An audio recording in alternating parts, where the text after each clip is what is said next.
Advocate प्रिया सरोज, अगर आप तख्ती लेकर आएंगे तो सदन नहीं चलेगा।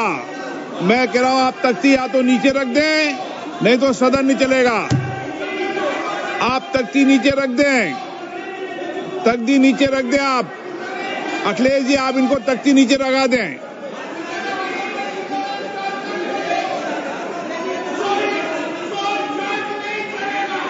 एडवोकेट प्रिया सरोज, सुश्री इकरा चौधरी,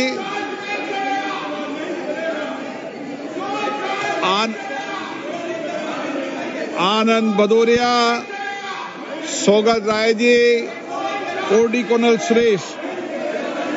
मैंने स्थगन प्रस्ताव की किसी भी सूचना की अनुमति प्रदान नहीं की गई है।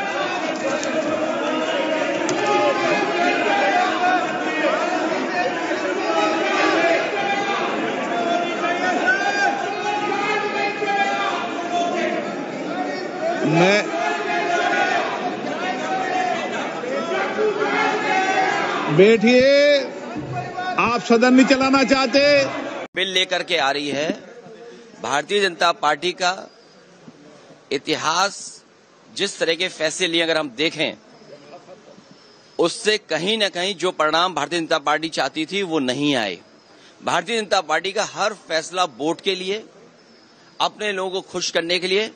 ये वक्फ बिल के खिलाफ समाजवादी पार्टी है, पहले भी थी, आगे भी रहेगी।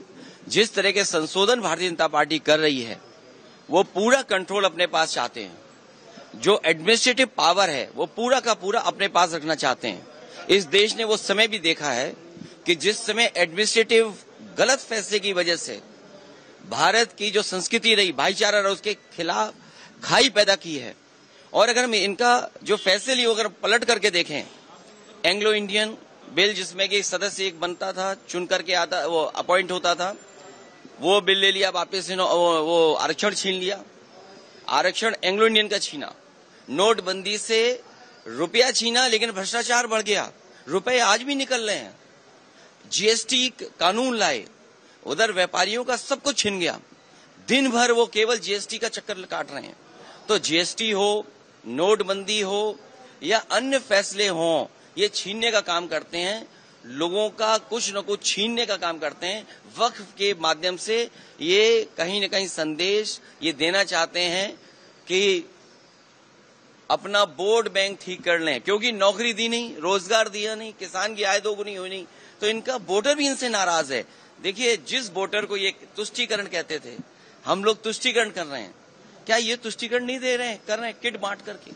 अभी ईद पर जो किट दी है, क्या ये तुष्टीकरण में नहीं आएगा? क्योंकि इनको पता है इनका वोट खिसक गया है। अभी तक तो ये हिंदू भाइयों को गुमराह करते थे, अब इनकी कोशिश है कि मुसलमान भाइयों को भी गुमराह कर दें। सर, वो कह रहे हैं वक्फ पे विपक्ष गुमराह कर रहा है। सर कह रहे हैं कि वक्फ पे आप एंग्लो इंडियन इन्होंने छीना, क्या विपक्ष ने गुमराह किया? आपने आरक्षण छीना, जो यहाँ पर लोकसभा में चुन करके आते थे, असेंबली में अपॉइंट होते थे, तो वो छीना आपने। नोटबंदी पे आपने कहा कि आतंकवाद खत्म हो जाएगा, इनके लोगों को माफी मांगने जाना पड़ा। क्या आप सोच सकते हो?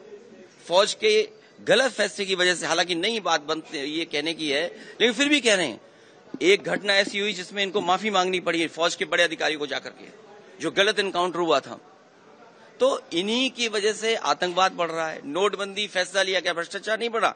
एक व्यापारी उत्तर प्रदेश में, जिसके इत्र व्यापारी था, कारोबारी, 250 करोड़ रुपए निकला था नोटबंदी के बाद, और ये कहा गया समाजवादी पार्टी का है।